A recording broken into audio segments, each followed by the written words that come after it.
सांगली जिल्ह्यातील शिराळा तालुक्यातील खेड इथले जवळपास 200 वर्षांची परंपरा आहे।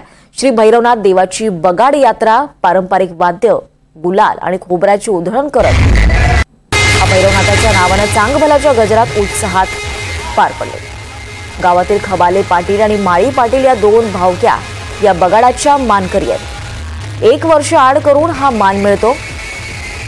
यावर्षी खबाले समाजाकडे हा मान होता।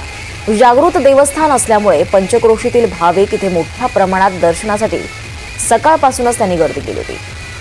तालुक्यातील प्रामुख्याने रेड, खेड, बेलदरवाडी आणि भटवाडी त्याचबरोबर शिराळा या 5 गावातील भाविक भैरवनाथाची सासनकाठी आणि अंबिल घेऊन देवाला आल्या होत्या। वाळवा तालुक्यातील कासेगाव आणि चेणे या 2 गावांचं कुलदैवत असल्यामुळे या 2 गावातील लोक मोठ्या संख्येने इथे दर्शनासाठी आले होते।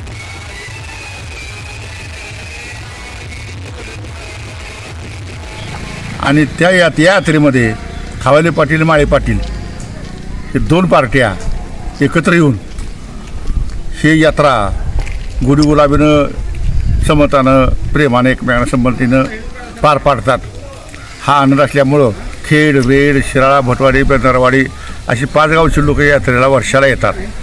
सासनकाठ्या भटवाडीतून येतात, खेडच्या सासनकाठ्या आहेत, सासनकाठ्या, बगाड वगैरे, पालखी देवाची सबिना असा हा समारंभ जवळजवळ 1 तासभराचा कार्यक्रम आहे, जास्त नसतो। 1 तासामध्ये सगळं संपूर्ण यात्रा परिपूर्ण पार पडते आणि तो मोठ्या उत्साहामध्ये पार पडते। हे सर्वांमध्ये समाधानकारक आहे।